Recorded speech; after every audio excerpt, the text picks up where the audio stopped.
በጎንደርና በጎጃም ቀጠና በፋኖ ኃይሎችና በአገዛዙ ሰራዊት መካከል በተደረገ የፊት ለፊት አውደ ውጊያ የአገዛዙ ጥምር ጦር ከፍተኛ ወታደራዊ ኪሳራ ማስተናገዱ ተሰምተዋል። ዋና ወታደራዊ አዛዡ በፋኖ ኃይሎች በተገደሉበት ግንባር ውጥረቱ አሁንም እንደቀጠለ መሆኑ ተገልጸዋል። ወዲህ ደግሞ በሸዋ ጠቅላይ ግዛት ታሪካዊ የተባለ የህዝብ ለህዝብ መድረክ ተካሂዶ ፋኖ ጊዜያዊ አስተዳደር ማዋቀሩን አስታውቋል። በቀዳሚነት የሚደመጥ ዜናችን ነው። ህወሓት በሁመራ ግንባር ሌላ ኪሳራ ማስተናገዱ ተሰምቷል። ለ6 ዓመት ሲከማች የነበረ ከረጅም ርቀት ተወንጫፊ ሮኬት እስከ ሌሎች ነፍስ ወከፍ መሳሪያዎች በተማረኩ የህወሓት ኮሎኔሎች ጠቋሚነት በቁጥጥር ስር መዋሉ ተረጋግጧል። በሸረሪና ዲፖ የተገኘው የጦር መሳሪያ ወደ ሁመራ ከተማ ማጓጓዙና በቁጥር ለማወቅ አድካሚ በመሆኑ እስካሁን ስራው እየተከናወነ መሆኑ ተሰምተዋል። ወዲህ ደግሞ በራያ አላማጣ ታንኮችና ሌሎች ከባባድ መሳሪያዎች ገብተው ማደራቸው ታውቋል። አብራችሁን ስትቆዩ የምትሰሙት ሌላኛው መረጃችን ነው። የአዲስ አበባ ጉዳይ እንደተፈራው ሆኗል። በብልጽግናው ሊቀመንበር ደጋፊነት በአቶ ሽመልስ አብዲሳ ፊት መሪነት በአዲስ አበባ ጉዳይ የተለየ አቋም እንዲይዙ የታዘዙት የኦህዴድ ተወካዮች መድረኩን አፍርሰውታል። ብርሃኑ ነጋን ጨምሮ ሌሎች ባለስልጣናትም አዳራሹን ጥለው ወጥተዋል። ድንጋጤ ውስጥ የገባው የምክክር ኮሚሽኑም አስቸኳይ መግለጫ ሰጥተዋል። ዝርዝር ዜናችንና ዜና ትንታኔያችን ሰዓቱን ጠብቆ ይደመጣል። ከውጭ ወደ ያዝነው ዜናችን ስንሻገር አዲሱን ጠቅላይ መሪ ማግኘት ፈተና ሆኖብኛል ሲሉ የኢራኑ ፕሬዝዳንት ገልጸዋል። ጠቅላይ መሪው በሀገሪቱ ከፍተኛ ባለስልጣናት ጭምር እስካሁን አለመታየታቸው የኢራን ዜጎች ጥርጣሬ ውስጥ ገብተዋል ተብሏል። ቴሄራን ዛሬ በሰጠችው ሌላ መግለጫ ከኦማን ጋር ስምምነት ላይ ስለመድረሷ ያስታወቀችበትም ሌላኛው መሰናዷችን ነው። ሰላም ጤና ይስጥልን። በዓለም ዙሪያ የምትገኙ የጣና ሳተላይት ቴሌቪዥን ተከታታዮች ለሐምሌ 30 ያዘጋጀናቸው ወቅታዊና ያልተሰሙ መረጃዎች ከዚህ ሰዓት ጀምረው ወደ እናንተ ይቀርባሉ። አብራችሁን ቆዩ።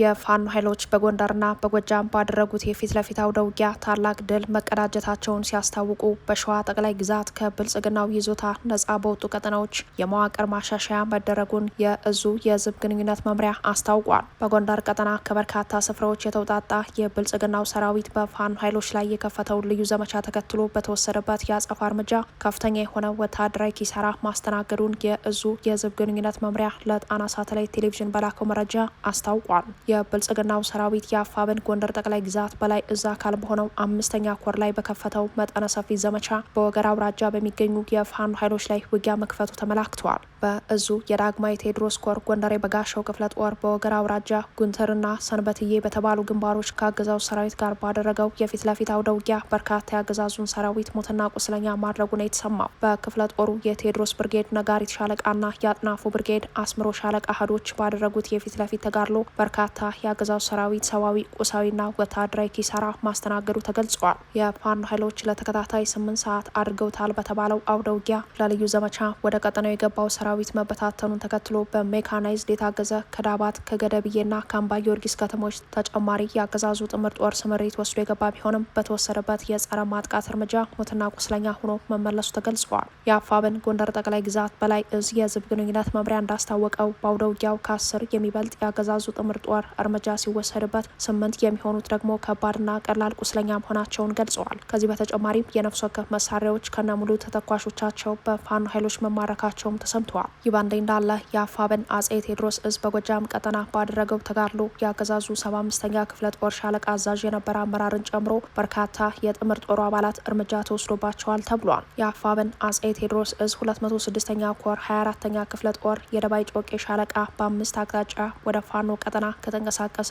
የብልጽግናው ሰራዊት ጋር በደባይ ጥላት ግን ባደረጉት የፊት ለፊት አውደ ውጊያ በርካታ የአገዛዙ ሰራዊት ሞትና ቁስለኛ መሆኑን የእዙ የህዝብ ግንኙነት መምሪያ ገልጸዋል። እንደ ህዝብ ግንኙነት መምሪያው ገለጻ የአገዛዙን ሰራዊት የዘመቻ እቅድ በተቀናጀ መረጃ ሲከታተሉ የነበሩት የፋኖ ኃይሎች የተጠና ገዢ ወታደራዊ ቦታ በመያዝ በስቦ ማስገባት ዘዴ በወሰዱት የማጥቃት እርምጃ በራሱ የዘመቻ እቅድ ወደ ቀጠናው የገባውን የአገዛዙ ሰራዊት ከበባ ውስጥ በማስገባት ሞትና ቁስለኛ አድርገውታል የተባለው። ይህንን ተከትሎ ረፋድ 4 ሰዓት ድረስ የዘለቀ በዙ 23ና በሌሎች የከባድ መሳሪያዎች ታግዞ ከባድ ውጊያ መደረጉ የተገለጸ ሲሆን የፋኖ ኃይሎች እየወሰዱት ባለው የማጥቃት እርምጃ ውጊያው አርማሱን አስፍቶ መቀጠሉ ተሰምተዋል። በውጊያው የደረሰው ሰብአዊና ቁሳዊ ኪሳራ ይህ ዜና እስከተጠናቀረበት ረፋድ 5 ሰዓት ድረስ በዝርዝር አልተገለጸም። በሌላ ዜና አፋብን ሸዋ ጠቅላይ ግዛት አሳምነው እዝ በይፋትና ጥሙጋ አውራጃ በማጀቴ ቀጠና ባደረገው የህዝብ ለህዝብ መድረክ የትግል እንቅስቃሴውን ይበልጥ ለማጠናከርና የህዝቡን የደጀንነት ሚና ለማሳደግ ያለመ የመዋቅር ማሻሻያ ማድረጉን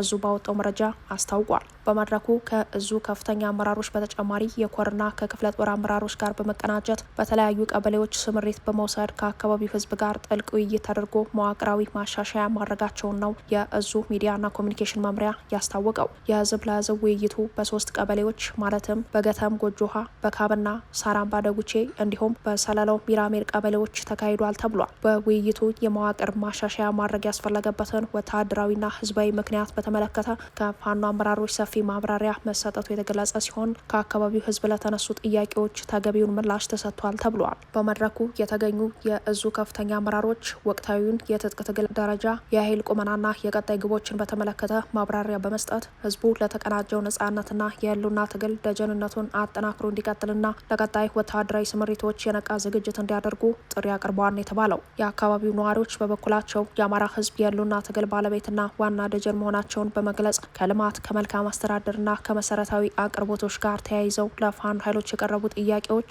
ከአመራሩ አጥጋቢ ምላሽ ማግኘታቸውን አረጋግጠዋል። በቀጠናው በተደረገው አዲስ የመዋቅር ማሻሻያ የተመደቡ አመራሮችም ህዝባቸውን በኃላፊነት በታማኝነት በቅንነት ለማገልገል በፋኖ አመራሮች ፊት ቃለ መሐላ በመፈጸም ውይይቱ በስኬት ተጠናቋል ሲል የእዙ የሚዲያና ኮሚኒኬሽን ክፍል ለጣና ሳተላይት ቴሌቪዥን በላከው መረጃ አስታውቋል።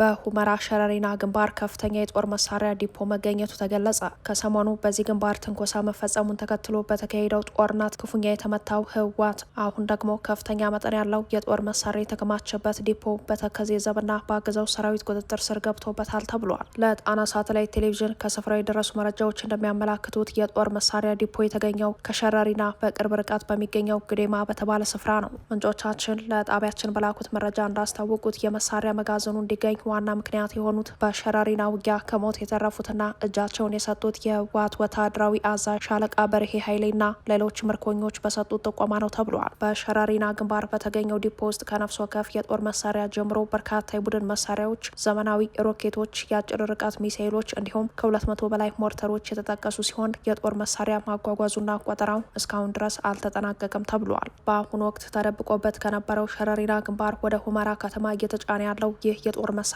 ዲፖ ደግሞ ህወሓት ላለፉት 6 ዓመታት ከውጭ ሀገራት ሲያከማቻቸው የነበሩ እንዲሁም ወደ ሱዳን ከተሻገሩ ታጣቂዎች የተሰበሰቡ ልዩ ልዩ መሳሪያዎች የተከማቹበት እንደሆነ ተገልጸዋል። ይህ በእንዲህ እንዳለ የህወሓት ታጣቂ ኃይሎች በራያና በአምባላጌ ከፍተኛ የሰራዊትና የከባድ መሳሪያዎች እንቅስቃሴ እያደረጉ መሆናቸው ተገልጸዋል። የጣና ሳተላይት ቴሌቪዥን ወታደራዊ ምንጮች እንደገለጹት በራያ፣ በአምባላጌ፣ በወልዲያ አዋሳኝ አካባቢዎችና በትግራይ ደቡባዊ ግንባሮች ከመቼውም ጊዜ በላይ ከፍተኛ የሰራዊት ስብስብ፣ የከባድ መሳሪያዎች ተከላና የስንቅ ዝግጅት እየተካሄደ መሆኑን አስታውቀዋል። በአካባቢው የከባድ መሳሪያዎች ተከላ እየተካሄደ መሆኑን ምንጮቻችን የገለጹ ሲሆን በአምባላጄ ወረዳ ልዩ ቦታው አዲስ ሹሁ ከተማ 16 አውቶቡሶች፣ 4 ፓትሮሎችና 3 የሚደርሱ ኦራል ተሽከርካሪዎችን የጫነ የሰራዊት ኃይል ገብቶ ማደሩን ደግሞ ሌሎች አይን እማኞች አረጋግጠዋል። በሌላ በኩል የህወሓቱ የአርሚ 60 መድፍና ሜካናይዝድ ኃላፊ መመሪያ ተከትሎ ከአዲ ጎዶም የተነሱ 4 ታንኮች፣ 2 ዙ 23 ና 2 ባለ 122 ሚሜ መድፎች መሆኒ ገብተው ማደራቸው ተገልጸዋል። ከዚህ ጋር ተያይዞ በአካባቢው ከፍተኛ ውጥረት መንገሱን የገለጹት የአካባቢው ነዋሪዎች በርካታ ሰዎች ቀጠናውን ለቀው እየተሰደዱ ነው ብለዋል።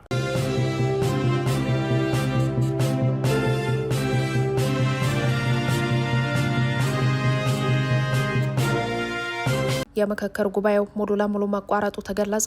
በብልጽግናው ስርዓት የኦህዴድን የፖለቲካ ዓላማ ለማስፈጸምና የብልጽግናውን ሊቀመንበር የስልጣን ዘመን ለማራዘም እንደተቋቋመ የሚነገርለት የምክክር ኮሚሽን በተደጋጋሚ ጥያቄዎችን ሲያስተናግድ የቆየ ቢሆንም ዛሬ ደግሞ የብልጽግናው አሻጥር በዋና ኮሚሽነሩ ተጋልጧል።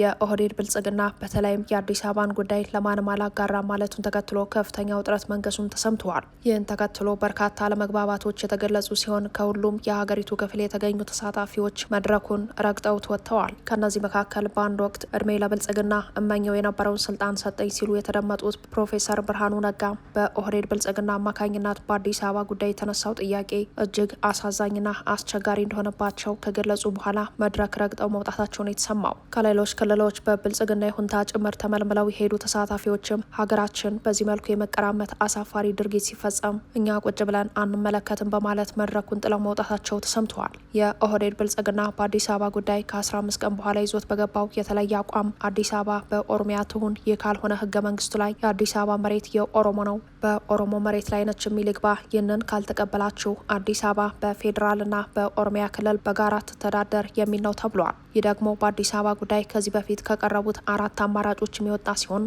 የኦህዴድ ብልጽግና ይህንን አቋም ይዞ ለመመለስ ተሳታፊዎቹ በሽመልስ አብዲሳ አማካኝነት አስቸኳይ ስብሰባ መቀመጣቸውን ጣና ሳተላይት ቴሌቪዥን ከትናንት በፊት በነበረው የዜና ሰዓት ዘግቦ ነበር። ትናንት የተፈጠረውን ከፍተኛ ውዝግብ ተከትሎ መድረኩ ከተበተነ በኋላ ዋና ኮሚሽነሩ መስፍን አርአያ አስቸኳይ መግለጫ ሰጥተዋል። የኮሚሽኑ ዳይሬክተር በመግለጫቸው በሀገራዊ ምክክር ተመካካሪዎች መካከል የሌለውን ማንነት ለመጨፍለቅ መሞከር በጭራሽ ትክክል ያልሆነና ይህንን የሚያደርጉት ላይም ኮሚሽኑ እርምጃ እንደሚወስድ አስታውቋል። አንዳንድ የስነ ምግባር ጉድለቶች መኖራቸውን አረጋግጫለሁ ያለው ኮሚሽኑ ይህንን ድርጊት የሚፈጽሙ አካላትን አስጠንቅቋል። ይህን ተከትሎ ምክክሩ 500 አባላት ወዳሉት የቡድን ውይይት በአንዳንድ ቡድኖች መዘግየት ምክንያት መሻገር እንዳልቻለም ገልጸዋል። ኮሚሽነሩ በመግለጫቸው በጉባኤው ላይ አንዳንድ የስነ ምግባር ጥሰቶችን መመልከታቸውን አስረድተዋል። ምክክር ማለት መከባበር፣ መነጋገር፣ መደማመጥና ወደ መግባባት መድረስ ነው ያሉት ዋና ዳይሬክተሩ ፕሮፌሰር መስፍን አርአያ ነገር ግን በዚህ ሂደት ውስጥ አልፎ አልፎ መከባበር ሲጓደል ተመልክተናል ሲሉ የኦህዴድ ብልጽግናን የስነ ምግባር ጉድለት አጋልጠዋል። አዳራሽ ውስጥ የክልል ርዕሳነ መስተዳድር አሉ። የከተማችን ከንቲባ በሙሉ ቀን እዚህ ይገኛሉ እና ሌሎችም የፌዴራል አመራር ሚኒስትሮቹም እዚህ እንደሚገኙ አስተውላቸዋል። እዚህ የሚመጡ የክልል ርዕሳነ መስተዳድርም ሆነ ከንቲባዎች እንዲሁም ሚኒስትሮች እንደሌላው ተመካካሪ በትክክል ቁጭ ብለው በስነ ስርዓት እንዲመካከሩ ነው እንጂ የእነሱን ስልጣን ወይም ጉልበት ሊያሳዩን አይደለም።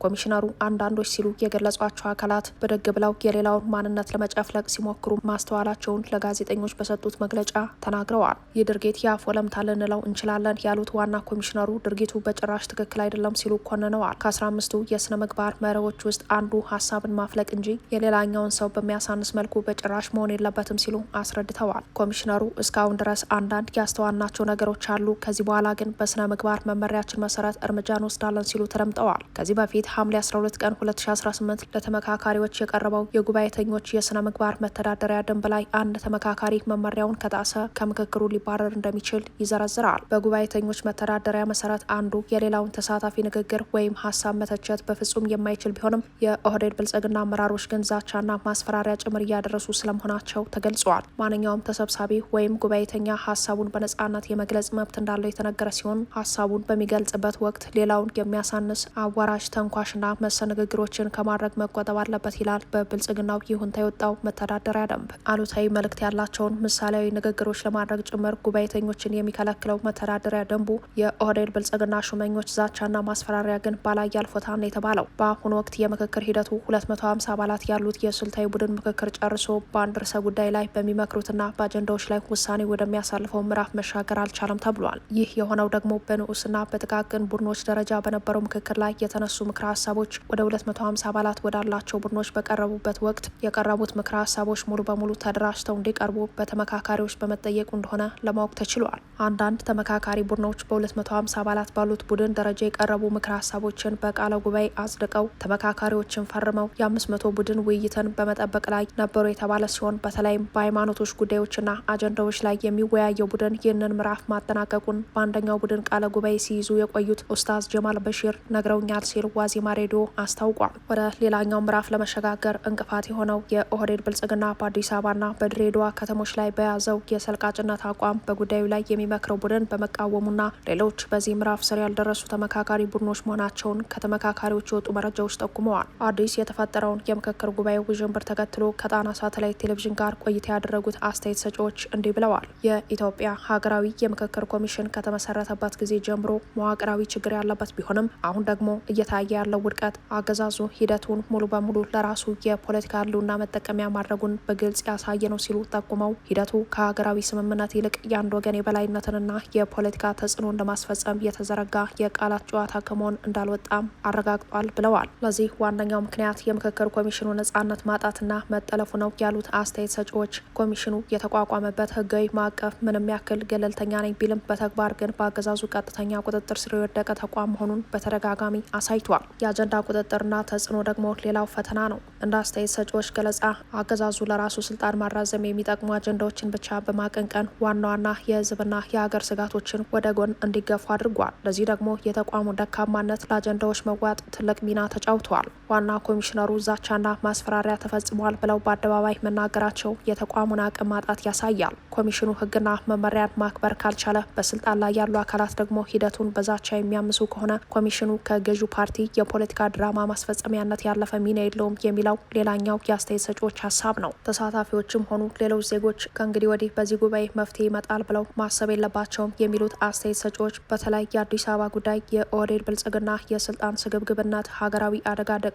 አዲስ አበባ የሁሉም የኢትዮጵያ ብሔሮችና ብሔረሰቦች የጋራ መኖሪያ፣ የፌዴራል መንግስቱ መቀመጫና የዲፕሎማቲክ ማዕከል ነች። አገዛዙ የከተማዋን ባለቤትነት አስመልክቶ ይዞት የወጣው አቋም አደገኛ የፖለቲካ ቁማር ነው። የአንድ ወገን የበላይነት ፍላጎት የከተማዋን ህጋዊና ታሪካዊ ሁኔታ ወደ አንድ የፖለቲካ ቡድን ለመቀየር የሚደረገው ጥረት ህዝባዊና ሀገራዊ ውጥረት ከማባባስ ውጪ የሚያመጣው ሰላም የለም ሲሉ ሀገሪቱም በቀጣይ ወደ ባሰ ቀውስ ልትገባ እንደምትችል አስጠንቅቀዋል። አገዛዙም ሆነ ኮሚሽኑ ቅቡልነት አጥቷል የሚሉት አስተያየት ሰጪዎቹ ሌሎች ክልሎችና ተሳታፊዎች መድረኩን ረግጠው እስከ መውጣት የደረሱበት ዋናው ምክንያት አገዛዙ ሀገራዊ ሀብትንና ከተሞችን የፖለቲካ ሽንሸናና የኃይል ክፍፍል መሳሪያ ለማድረግ በመሞከሩ ነው። ይህ ደግሞ ሀገሪቱን ወደ ከፋ ማህበራዊ ውጥረት ይከታታል። ሌላው የአስተያየት ሰጪዎች ነጥብ የውክልና መዛባትና የህዝብ ድምጽ መታፈን ነው። ማንኛውም ሀገራዊ ምክክር ስኬታማ የሚሆነው እውነተኛና አሳታፊ ውክልና ሲኖር ብቻ ነው የሚሉት አስተያየት ሰጪዎቹ አሁን ያለው ሂደት ግን የህዝብን እውነተኛ ድምጽ ያገለለ ነው ብለዋል። በተለይ የአማራ ህዝብ በቂ ውክልና የሌለው ሲሆን በክልል ውስጥ የሚካሄደው የህልውና ትግል ውጥረትና የነጠረ የፖለቲካ ቀውስ ባለበት ሁኔታ የህዝቡን እውነተኛ አቋም የሚያንጸባርቁ አካላት ሳይሳተፉ የሚደረግ ምክክር ፍጹም መሰረተ ቢስ ነው። ህዝቡ በኃይልና በዛቻ ስር እያለ የሚካሄድ ውይይት በምንም መልኩ የጋራ መግባባትን ሊያመጣ አይችልም ሲሉ አክለዋል። ሌላው በመድረኩ የተጋለጠው የህወሓትና የአገዛዙ የፖለቲካ ድራማ ሲሆን ህወሓት ከብልጽግናው ጋር ጦርነት ውስጥ ገብቻለሁ እያለ በተወካዮቹ አማካኝነት በምክክሩ መሳተፉ ግን ሂደቱ የህዝብን ሰላምና ህልውና ለማረጋገጥ ሳይሆን በሁለት አደገኛ ኃይሎች መካከል የሚደረግ የስልጣን ድርድርና ጊዜ መግዣ መሆኑን ያሳያል ተብሏል። እንደ አስተያየት ሰጪዎቹ ገለጻ የምክክር ኮሚሽኑ በተደጋጋሚ ሲባል እንደነበረው የብልጽግናው ዓላማና ግብ ማስፈጸሚያ ስለመሆኑ ትልቅ ማሳያ ታማኝ ተሿሚዎቹ እነ ብርሃኑ ነጋ ጭምር መድረክ ረግጠው የወጡበት ክስተት ታላቅ ማሳያ ነው ብለዋል። አስተያየት ሰጪዎቹ አክለው የከፍተኛ የመንግስት አካላትና የስርዓቱ ተባባሪዎች ሳይቀሩ መድረኩን ረግጠው መውጣታቸው አገዛዙ የፈጠረው የፖለቲካ ቀውስ ራሱ የስርዓቱ አካላት ጋር መድረሱን ያሳያል።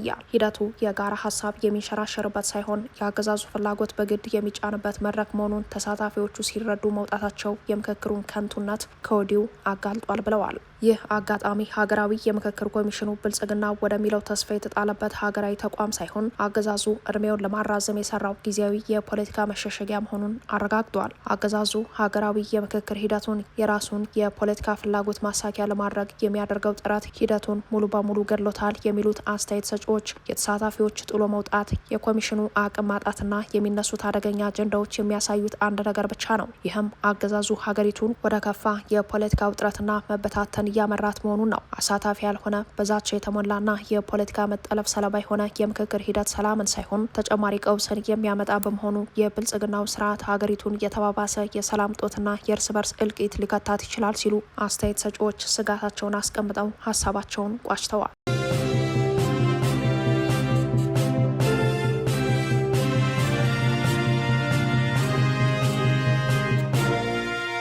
ኢራን በሆርሙዝ ወሽመጥ በኩል የሚደረገውን የመርከቦች ጉዞ በተመለከተ ከኦማን ጋር ስምምነት መድረሷን ስታስታውቅ የቴሄራኑ ፕሬዚዳንት ደግሞ ከጠቅላይ አዛዡ ጋር ለመገናኘት ፈተና ሆኖብኛል ማለታቸው ተሰምተዋል። የቴሄራን የውጭ ጉዳይ ሚኒስተር ቃል አቀባይ እስማኤል ባጋኢ የመጨረሻው ምዕራፍ ላይ ነው በተባለው የኢራንና የኦማን ስምምነት በዛሬው ዕለት ዝርዝር መግለጫ ሰጥተዋል። እንደ ባለስልጣኑ ገለጻ ከኦማን የተደረሰው ስምምነት ከዚህ በፊት ሲነገር እንደነበረው በወሽመጡ የሚደረግ ጉዞ ደህንነቱ የተጠበቀ ለመሆኑ ዋስትና ግን አይደለም ብለዋል። ቃል አቀባዩ ይህንን ያሉት አሜሪካ የኢራን ወደቦች ላይ የጣለችውን የጉዞ እገዳ የወሽመጡ የደህንነት ሁኔታን ተጽዕኖ ውስጥ ከቶታል በማለት ነው። አሜሪካና ኦማን የስምምነት እቅዱን በተመለከተ አስተያየት ከመስጠት የተቆጠቡት ቃል አቀባዩ ቴሄራን በወሽመጡ የሚያልፉ መርከቦች ላይ እጥለዋለሁ የምትለው ክፍያ ኢራንና አሜሪካን ከመስማማት ያስተጓጉለው አንደኛው ጉዳይ በመሆኑ ነው ብለዋል። በሆርሙዝ የባህር መስመር የሚያልፉ መርከቦች ከሚይዙት ጭነት ዋጋ ውስጥ ከ5% እስከ 7% ክፍያ መሰብሰብ እንደምትፈልግ አስቀድማ ገልጻ ነበር። ኦማን ኦማን ከኢራን ጋር በምታደርገው ንግግር የክፍያ መጠኑ 3% ገደማ እንዲሆን መጠየቋ የተገለጸ ሲሆን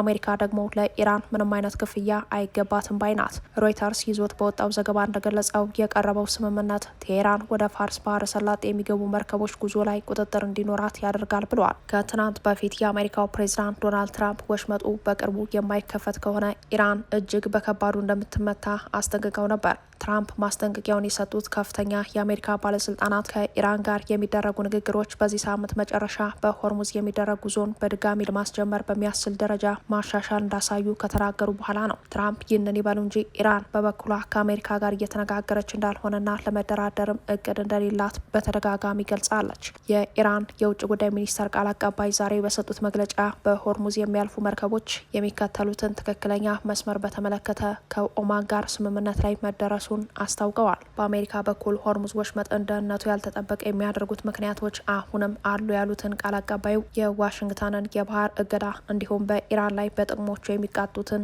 ሌሎች ተተኳሽና ዛቻ የተሞላባቸው እርምጃዎችን በዋነኝነት አንስተዋል። ስምምነት የተደረሰበት የባህር መስመር ጊዜያዊና ከ2 እስከ 4 ወራት ክፍት ሆኖ ሊቆይ የሚችል መሆኑን የገለጹት የቴሄራን የውጭ ጉዳይ ሚኒስተር ካዜም ጋርባባዲ ኢርና ለተሰኘው የኢራን መንግስት የዜና ወኪል ነው። በሌላ ዜና ከጠቅላይ መሪያችን ጋር መገናኘት አልቻልንም ሲሉ የኢራኑ ፕሬዚዳንት ፔዚሽኪያን ገልጸዋል። የኢራኑ ፕሬዚዳንት መሱድ ፔዚሽኪያን ከሀገሪቱ የበላይ ጠቅላይ መሪ ከሞጅታባ ሀሚኒ ጋር ለመገናኘት አስቸጋሪ መሆኑን ተናግረዋል። የኢራኑ ፕሬዚዳንት መሱድ ፔዚሽኪያን ከሀገሪቱ የበላይ ጠቅላይ መሪ ከሞጅታባ ሀሚኒ ጋር ግንኙነት ለማድረግና ሀገራዊ ውሳኔዎችን በጋራ ለማሳለፍ እጅግ አስቸጋሪ መሆኑን ይፋ አድርገዋል። ፕሬዚዳንቱ ይህንን ያሉት ሙጅታባ ሀሚኒ ስልጣን ከያዙ ጀምሮ እስካሁን በአደባባይ ወይም በምስል አለመታየታቸውን ተከትሎ ባለው ከፍተኛ ጥርጣሬ መሀል ነው። ፕሬዚዳንት ፔዚሽኪያን ከመንግስት ከፍተኛ አካላትና ከጠቅላይ መሪው ቢሮ ጋር የሚደረጉ ግንኙነቶች በከፍተኛ የደህንነት ጥበቃና በተዘዋዋሪ መንገዶች ብቻ እየተካሄዱ መሆናቸውን ጠቁመው አዲሱ ጠቅላይ መሪ ሙጅታባ ሀሚኒ ስልጣን ከተረከቡ ወዲህ ምንም አይነት የቀጥታ ስርጭት የቪዲዮ መልእክት ወይም ህዝባዊ ንግግር አለማድረጋቸው በህዝቡ ዘንድ ጥርጣሬ እንዲፈጠር አድርጓል ሲሉ አክለዋል። በአሁኑ ሰዓት በኢራን ከፍተኛ አመራሮች መካከል የመንግስት ውሳኔዎችን በማሳለፍ ረገድ ክፍተቶችና ውጥረቶች እየተፈጠሩ መሆናቸውን አልጀዚራ ከቴሄራን የሚወጡ መረጃዎችን ጠቅሶ ዘግቧል። አዲሱ ጠቅላይ መሪ አባታቸው አሊ ሀሚኒ በተገደሉበት ወቅት ክፉኛ ሳይቆስሉ እንዳልቀረ በተደጋጋሚ ተገልጿል።